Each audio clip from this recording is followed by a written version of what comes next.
Hey guys, welcome back to a new soft-spoken video and welcome back to a new chill mukbang.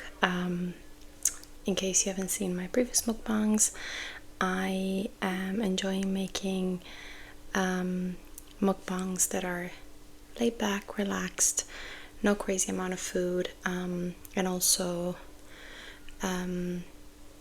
yeah, they don't focus on food, they focus on chat.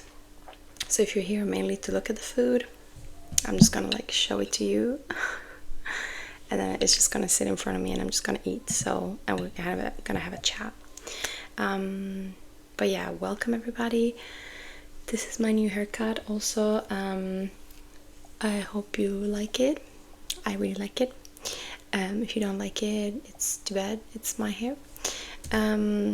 Gosh, that was loud.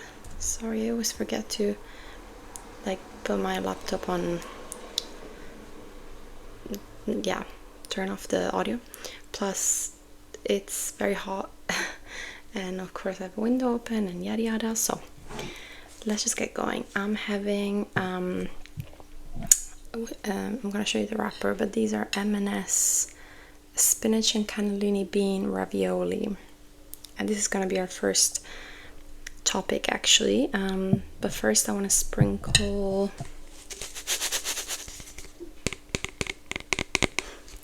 some nutritional yeast, because that's really good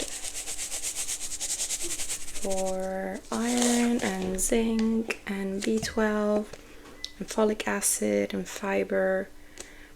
Yeah, if you've never tried it, it tastes well, if you've been vegan for years, you this is like salt, like you have salt, pepper, and you have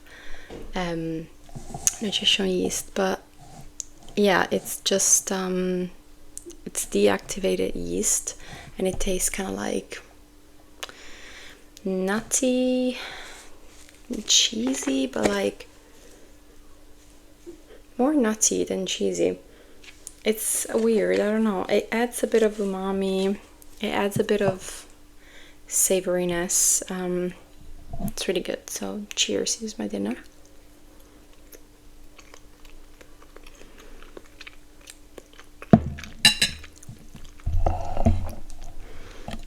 Somebody in my last mukbang, which was my pizza mukbang, they said that they don't mind like home cooked food. This is not home cooked, it's from M&S, but I think it still counts. Like it's not like a takeaway basically. And I didn't tell you about the sauce. I made a whatever you have in your fridge cheesy sauce. So I had some cream, butter, all vegan, that is, cheese, no, cream, butter, as in like single cream, cheese, like grated cheese, like cheddar style cheese, and then I also had a bit of cream cheese left. So I just mixed it all in, hope for the best. I should have added some pepper, as in like, yeah, pepper, yeah.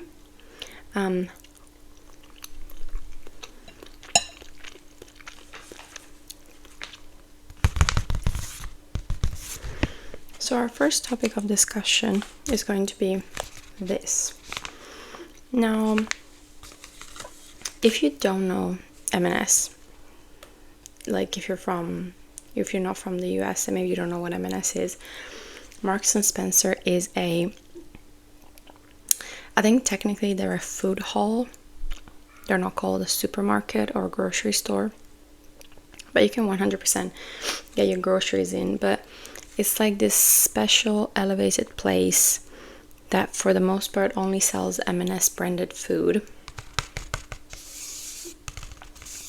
And they have lots of picky bits, as the Brits like to call them, just like elevated snacky bits. Like, I don't know, you go to M&S if you want to get some like fancy hummus, or like, sorry if you already know about this and it's just like logical, but my 32% of my viewers are from the States, so I'm just gonna assume that maybe you don't know what M&S is.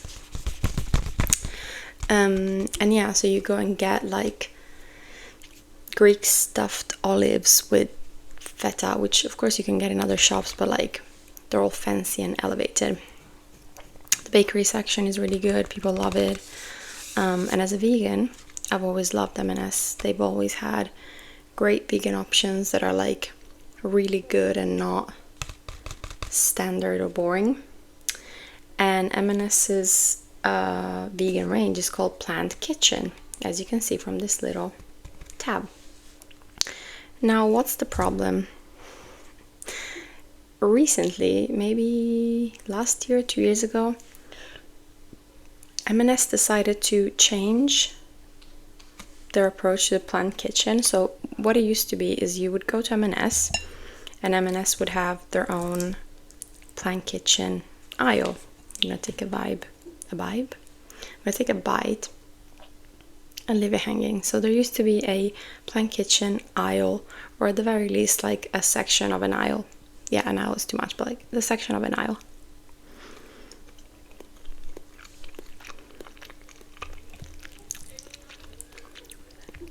And in said aisle, you would find everything Plant Kitchen. Raviolis, bacon, tofu, different cheeses, ham. They used to do really good ham.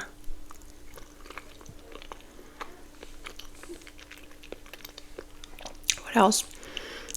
I guess the sandwiches were in the sandwich section, but everything else was there. And then recently,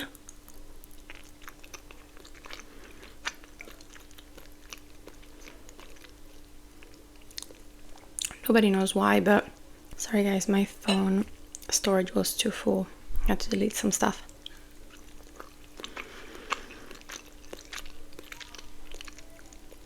But yeah, as I was saying, one day M&S decided to take away this section of an aisle and sprinkle the Plant Kitchen items throughout the store.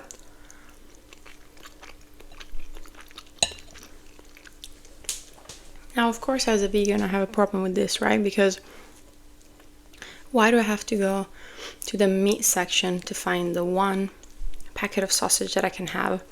And why do I have to go to the cheese section to find the 2 types of cheese that I can have? And so on and so forth, right? I want to have all my vegan products in one section. Furthermore, I think that if that was a tactic to attract more non-vegans, I don't think throwing vegan sausages next to normal pork sausages works. I don't know. Like, if you're watching this and you're not vegan and you eat meat, would you feel compelled to try vegan sausages because you see them in the aisle? Maybe, I don't know. But yeah, so that decision was hated in the vegan community, you know, online. People were just like, and in real life, people were just like, what the hell is going on? Like, what a betrayal. Now, I don't know since when, they've even changed the packaging. Like, at the very least, every Plant Kitchen item was blue. So it was this blue, and it was all blue. And so at least it would stick out among the other products. Now, this is the exact same packaging as their other ravioli, like their regular cheese and spinach, or their whatever other ravioli they make. And so I went to M&S today and actually thought I was gonna get out of there empty-handed, until I started pulling products just to see, and saw that it says Plant Kitchen, and it says there's a little V, and I'm like, why are you making it so hard for me to buy this product? Like, I get it that in the last few years veganism has like died down and it's like not as cool and popular anymore, but like surely you could have just downsized the section and just keep it, because also, let's be for real, some products have disappeared. Said ham that I mentioned, it was so good. It was like ham with, they even recreated like the fat. I know for some people that's like, why are vegans doing this? I'm not vegan because I don't like meat. I'm vegan because of other reasons. I actually love meat, and I've always loved like ham and, you know, whatever.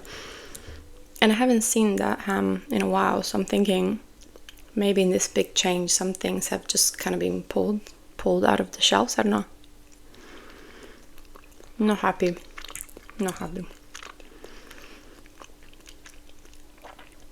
But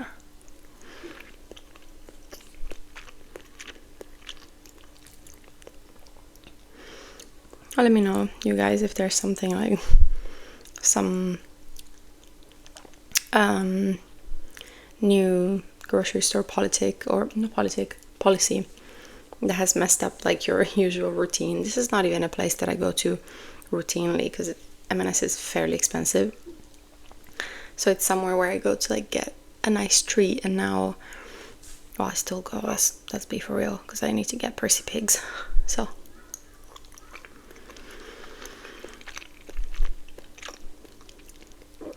anyway, how are you guys?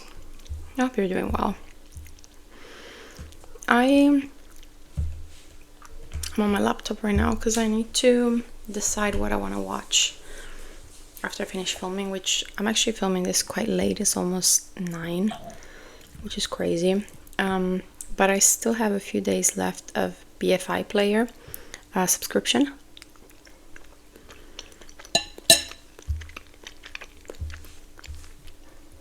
So I was thinking of perusing together. Let's see.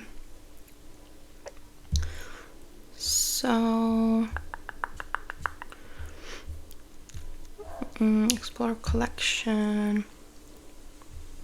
Right, the Seed of the Sacred Fig.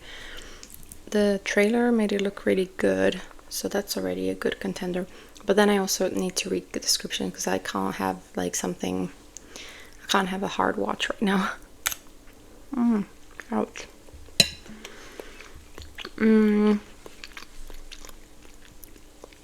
Memoir of a Snail.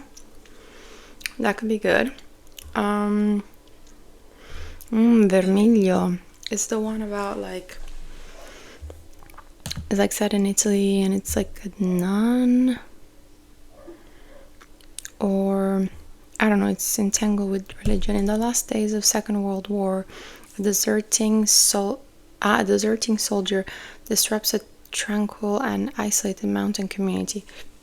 For one family, his arrival brings excitement and romance, but tragedy lies in waiting. Okay. So it's not necessarily religious. I don't know why. Maybe because in the trailer they show people in the like chapel, like the local church, but that's a thing in any town. Even the most microscopic town in Italy has a chapel or like a church. So not a chapel. Yeah, I guess a chapel. I wish this was more interactive.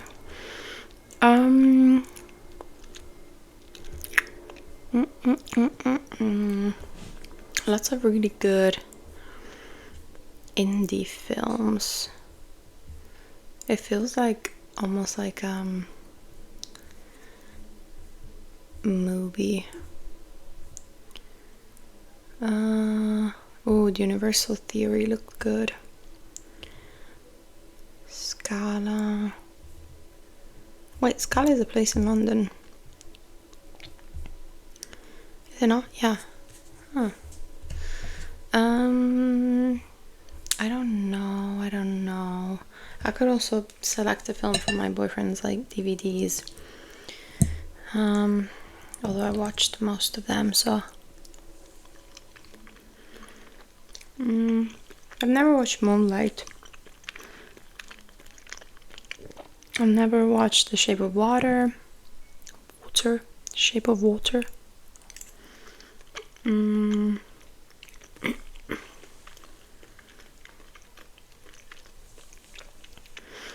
I like it. I actually have not seen a lot of these films. I'm just not like interested in watching them necessarily. I don't know. Should I just default back to my comfort films, which they're not comforting, it's stressful. Sorry, I keep biting my fork on my teeth. What about some of these not trailers but just like thumbnails remind me that I have not watched the new Conan Gray video, which I've been off him. I haven't been following him for quite a while, so I don't know if this is actually his first like, oh no, it's not, okay, like his first coming out video, as in like where he portrays himself with another guy in love and stuff. But then I'm seeing this song, and I'm seeing that in this song there are two guys, and maybe it's the same guy, so maybe it's like a story for a concept album. I'm not sure. I think he's really sweet. I used to follow him back in the day, but no, I used to religiously watch him like when he was still in high school and he was applying for art schools, and so he would show his like what are they called, not scrapbook, sketchbooks and stuff like that, and he was really talented. And I used to love his cover of Radio by Lana Del Rey. And yeah, just overall very sweet guy, and I don't know, I was just really liking him, you know. I remember even this video of his, like, why I like being a feminine boy or something like that. So, you know, it was refreshing to see amongst the lads, you know. But then once his music like really popped off, I quickly realized as in like it makes sense that it is as it is, but I realized that most of his fan base is much younger than me, and so I think one time I didn't buy tickets to see him, even though it was quite cheap at that point. But I didn't because I felt weird, you know. At that point I was maybe like in my mid-20s, and I felt weird about going to see him where I was probably going to be surrounded by 14-year-olds and their dads. I don't know.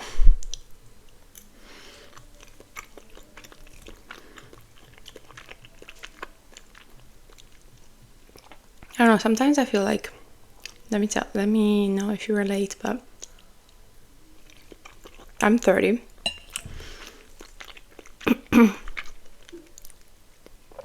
And I like, especially when it comes to pop, I like a lot of artists that are like followed by teenagers or even preteens. Like, I quite like Conan Gray music, I quite like Olivia Rodrigo, Sabrina Carpenter, although I know she has a bit of a more varied fan base, I suppose. But yeah, I just feel weird sometimes, like, I don't know, is it weird to like artists that teenagers like, but then if you just like the music, you like the music, no? Like, sorry, I put my hair like with styling cream and stuff, and it stays on for a little bit and then it like falls down. Just tuck it back. I don't know, is it weird? Do you have artists that you like that it's like, oh, they're out of my age range? I don't know. Basically, I don't want to be creepy, like, yeah, I guess that's what it boils down to. I don't want to be creepy, or like it feels creepy to appreciate and listen to the same music that a 12-year-old would listen to, you know?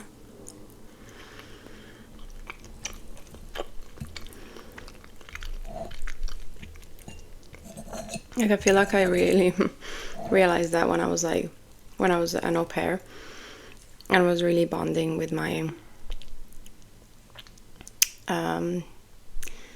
what do you even call it, the girl that I was taking care of. Well, really I was mostly taking care of her little brother, but you know, when I met her she was 12 and we kind of bonded over a lot of similar like music or YouTubers, and I just felt like, oh, okay. And at that point I was 24, so yeah, I don't know. It also makes me feel like my sense of music, which is varied by the way, I don't only listen to these 3 artists that I mentioned, but it made me feel like my sense of art, or that I had a childish approach to music. I don't know how to explain it. It's weird. Yeah, I don't know if you can relate to that.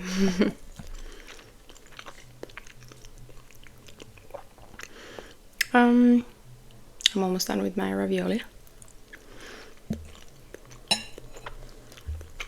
Basically still don't know what I'm gonna watch.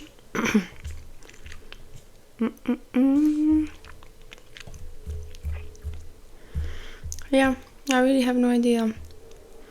Let's go to A to Z. A to Z. A to Z. So American.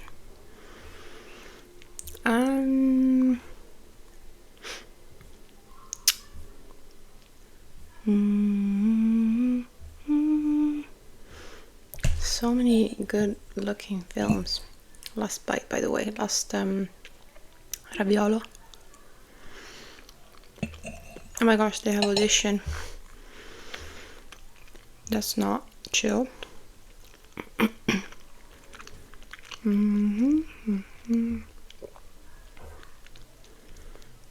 Oh man, such a good selection. Oh, Baghead, Greta Gerwig, but it's also directed by the Duplass brothers, which one of them made Creep, which is a horror film that I really like. So Greta Gerwig shines as one of the 4 filmmaking friends who find their slasher screenplay idea turning into... Okay, so it's a horror. But it sounds fun.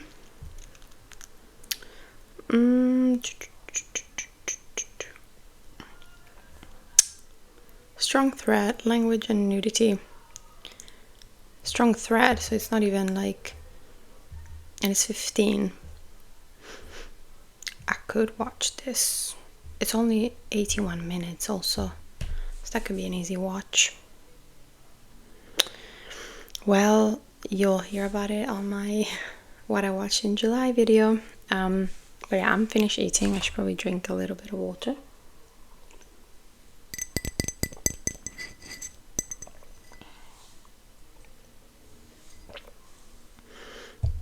And yeah, thank you so much for joining me eating dinner. The light is leaving us.